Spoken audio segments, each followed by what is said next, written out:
Good evening. You are most welcome my YouTube channel Badlapur RP sir. तो हमारा imperative sentence जैसा कि start हो चुका था। अब इम्परेटिव सेंटेंस के अंतर्गत हम आज प्रयोग पढ़ने जा रहे हैं use of let. Use of let, let के क्या क्या रूल्स होते हैं अब हम डिटेल से पढ़ेंगे और उसके एग्जाम्पल को समझेंगे और किस प्रकार परिवर्तन होता है। तो आइए चलते हैं हम अपने टॉपिक की तरफ, देखते हैं क्या क्या नियम्स हैं इसके। हमारा टॉपिक है use of let in indirect narration.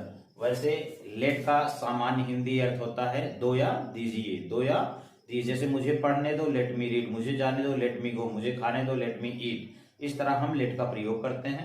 तो आइए देखते हैं। लिखा है नोट, नोट में लिखा है अगर रिपोर्टेड स्पीच, रिपोर्टेड स्पीच का वाक्य लेट से शुरू होता है। किससे शुरू होता है? लेट से। अगर लेट से शुरू होता है तब इनडायरेक्ट बनाते समय निम्न परिवर्तन करते हैं। अब निम्न परिवर्तन क्या करते हैं आइए देखते हैं। पहले लिखा है सेट टू, पॉइंट पहला है सेट टू को रिक्वेस्टेड में बदल देते हैं। कहने मतलब है भाव के अनुसार, अर्थ के अनुसार, रिपोर्टेड स्पीच का जैसा भाव होता है उसी के अनुसार हम रिक्वेस्टेड में बदल देते हैं। और इसमें इंपरेटिव सेंटेंस में एक नया नियम है कि सेट टू के बाद अगर ऑब्जेक्ट हो तब भी और ऑब्जेक्ट ना हो तब भी वह भाव के अनुसार परिवर्तन किया जाता है। तो दूसरा पॉइंट है कनेक्टिव वर्ड। कनेक्टिव वर्ड मतलब जोड़ने के लिए, कनेक्टिव वर्ड के रूप में इन्फिनिटिव टू का प्रयोग किया जाता है। मतलब दोनों वाक्यों को जोड़ने के लिए लेट वाले में हम टू का प्रयोग करते हैं। और एक चीज है कभी कभी let pronoun of OB, OB मतलब ऑब्जेक्टिव केस, लेट तथा ऑब्जेक्टिव केस को हटाकर, लेट तथा ऑब्जेक्टिव केस को हटाकर that plus object to subject plus might be plus allowed या परमिटेड, ये दोनों वर्ड एक ही हैं। चाहे आप अलाउड का प्रयोग करिए या परमिटेड का, plus to plus imperative sentence को लिखा जाता है। इसमें दो रूल हैं। पहला है कि हम सिंपल करेंगे टू लेट को टू लेट में बदल देते हैं, और दूसरा रूल है कि लेट को या क्या करते हैं हम लेट प्लस प्रोनाउन या ऑब्जेक्टिव केस को हटाकर that plus object to subject plus might be plus allowed या permitted plus to plus imperative sentence को लिखा जाता है। तो हम चलते हैं एग्जाम्पल तरफ और देखते हैं कि दोनों का क्या रूल्स है। पहला रूल डायरेक्ट एग्जाम्पल देखते हैं।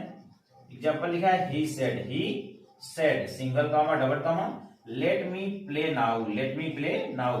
उसने कहा कि मुझे अब खेलने दो, मुझे अब खेलने दो। तो भाव निकल रहा है, निवेदन कर रहा है। क्या कर रहा है? प्रार्थना कर रहा है, निवेदन कर रहा है।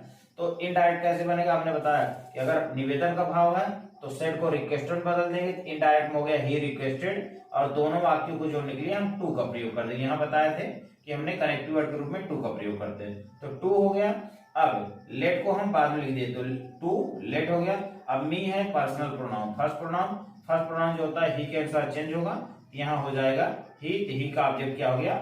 हिम हो गया। उसके बाद प्ले का प्ले, नाउ का निकटता सूचक शब्द ये हो गया देन। इस तरह हमारा हो गया he requested to let him play then. ये तो हमारा फर्स्ट रूल के अनुसार हो गया। फर्स्ट रूल क्या करते हैं? टू लेट कर देते हैं, और सेकंड रूल में क्या करते हैं हमने बताया कि टू लेट को हटा देते हैं, टू लेट को हटा देते हैं। क्या होगा? सेट को रिक्वेस्टेड कर दिए थे ही रिक्वेस्टेड हमने बताया टू लेट को हटाकर दैट, इस चीज को ध्यान देखिए, दैट और जो हिम होता है क्या होता है? यहाँ मी था तो मी का सब ही के अनुसार जो हिम होगा तो हिम का हम सब्जेक्टिव केस हिम कर देंगे। ही माइट बी, इस चीज क्या रखिएगा कि हम दूसरे वाले रूल में दैट माइट बी, यहाँ पर प्रोनाउन चेंज हो सकता है इसके अनुसार, हम लेकिन इसका प्रयोग करेंगे दैट माइट बी। इस चीज ध्यान दीजिएगा, that might be permitted, that might be permitted. Permitted के स्थान पर हम अलाउड टू का प्रयोग, यहाँ पर दो वर्ड बताए गए थे, चाहे अलाउड का प्रयोग कर सकते हैं या परमिटेड। यहाँ पर हमारा पूरा सेंटेंस हो गया he requested that he might be permitted to play then. To के बाद हम इंपरेटिव सेंटेंस को लिख देंगे। इस तरह हमारा दूसरा रूल हो गया। उसके बाद देखते हैं कि इस चीज को आप देखेंगे समझ गए होंगे। तो वैसे अधिकांश रूप से हमें जो रूल लग रहा है कि सबसे सिंपल रूल यही है, he requested to let him play then. चाहे आप इस रूल से बना सकते हो या आपको that he might be permitted या अलाउड टू के रूल से बनाया जा सकता है। जो भी रूल आपको उचित लगे, जो भी अच्छा लगे, जो भी समझ में आए, उस रूल से आप डायरेक्ट से इनडायरेक्ट लेट वाले प्रयोग को बना सकते हैं। तो इस चीज को याद रखिएगा, that he might be permitted या अलाउड टू दूसरे नियम होगा और पहले नियम में केवल टू लेट का प्रयोग होगा। तो जो भी उचित लगे। हम चलते हैं नोट 2 की तरफ। अपने नोट 2 में लिखा है, तो हम चलते हैं अपने नोट 2 की तरफ। नोट 2 में देखते हैं क्या है। तो ऊपर वाला रूल आप समझ गए होंगे। रूल नोट 2 में आते हैं, लिखा है अगर रिपोर्टेड स्पीच का वाक्य लेट देयर बी, इस चीज को ध्यान दीजिएगा, लेट देयर बी, अगर रिपोर्टेड स्पीच का वाक्य लेट देयर बी से शुरू होता है, किससे? लेट देयर बी से शुरू होता है, तब इनडायरेक्ट बनाते हैं कनेक्टिव वर्ड, मतलब जोड़ने के रूप में, कनेक्टिव वर्ड के स्थान पर दैट देयर शुड बी, इस चीज ध्यान दीजिएगा। कनेक्टिव वर्ड के रूप में इस चीज को रखा जाता है। क्या हो जाएगा? That there should be. कब? जब वाक्य हमारा लेट देयर बी से शुरू होगा। कौन सा? रिपोर्टेड स्पीच का वाक्य लेट देयर बी से शुरू होगा। इनडायरेक्ट बनाते समय उसके स्थान पे हम दोनों वाक्य जोड़ने के लिए that there should be plus imperative sentence को लिखा जाता है। तो आपको केवल यही याद रखना है कि अगर लेट देयर बी से शुरू होता है तो उसके स्थान पे हम दैट देयर शुड बी प्रयोग करते हैं। तो हम चलते एग्जाम्पल के माध्यम से समझते हैं जिसकी एग्जाम्पल्स हैं। डायरेक्ट में देखते हैं, लिखा है he said let there be, यहां पर लिखा है let there be no noise in the class, तो इनडायरेक्ट क्या इसमें निवेदन कर रहा है, कक्षा में शोर मत मचाओ, निवेदन का भाव हो रहा है तो हम रिक्वेस्टेड बदल देंगे। सेड के स्थान पर हो गया ही रिक्वेस्टेड, और उसके बताया कि दैट देयर शुड बी का प्रयोग कर दें। तो यहाँ requested part that there should be हो गया। इस चीज ध्यान दीजिए, दैट देयर शुड बी किसके स्थान पे? लेट देयर बी के स्थान पे हो गया that there should be no noise in the class. इस तरह आप इस रूल को समझ गए होंगे। अगर लेट देयर बी से शुरू होता है तो उसको हम दैट देयर शुड बी में बदल देते हैं। हम दूसरा एग्जांपल क्या है, he said let there be no talk about her. Indirect क्या करेंगे हम? इनडायरेक्ट देखते हैं, he requested that there should be no talk about her. Her third person है इसलिए हर चेंज नहीं होगा। तो इस तरह आप मेरे इस देयर शुड बी और लेट के प्रयोग को समझ गए होंगे। इस चीज को ध्यान देंगे। अगर यह मेरा बताया गया वीडियो आपको पसंद आया हो और मेरे रूल को आप समझ गए होंगे तो मैं आपसे यही उम्मीद करूंगा मेरे इस वीडियो को अधिक से अधिक शेयर करें, जिससे और भी लोगों को लाभ हो सके और भी लोग सीख सके इस वीडियो को। Thank you very much for subscribe.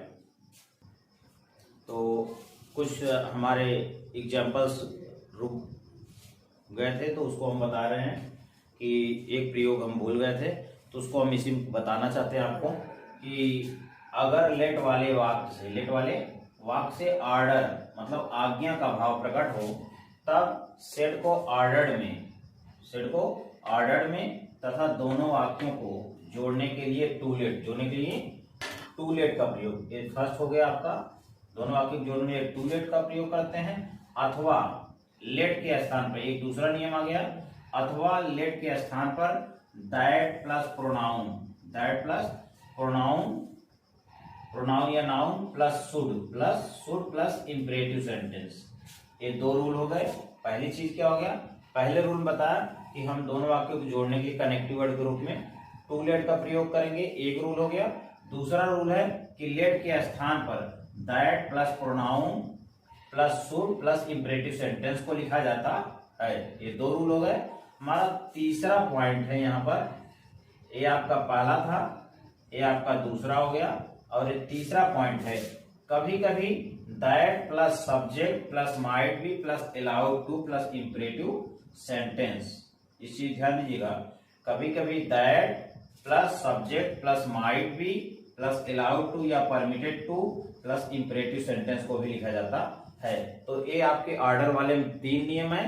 तीनों नियम आप देख लिए, समझ गए होंगे। हम चलते हैं अपने एग्जाम्पल की तरफ। पहला एग्जाम्पल देखते हैं। डायरेक्ट लिखा है द किंग सेड, राजा ने कहा let the man B set free, let the man B set free.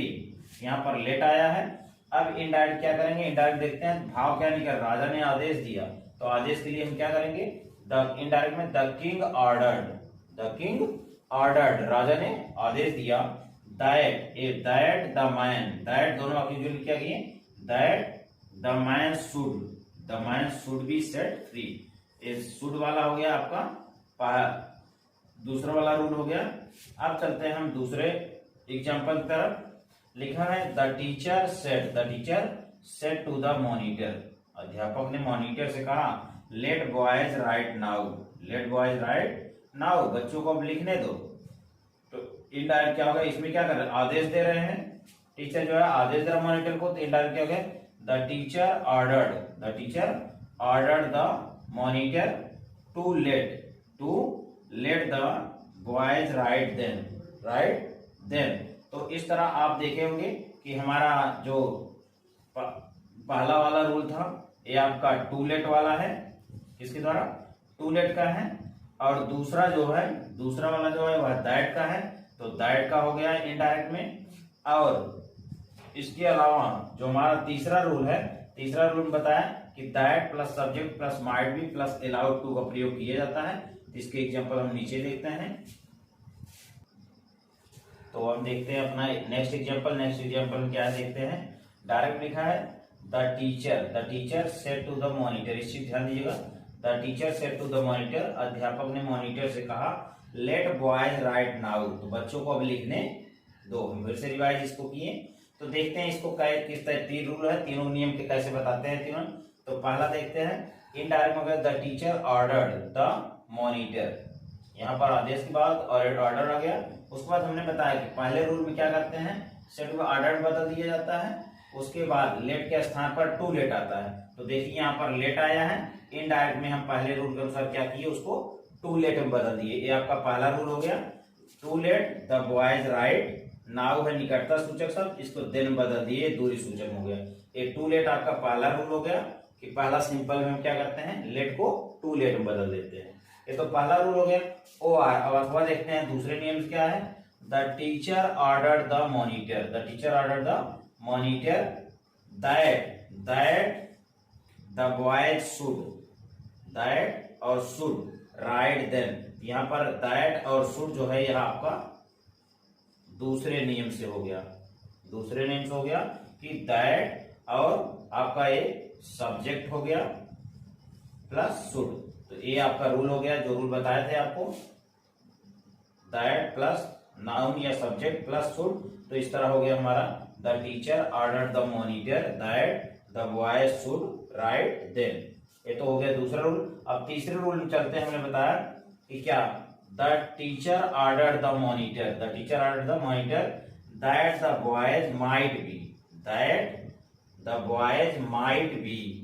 allowed to या might be permitted to write then।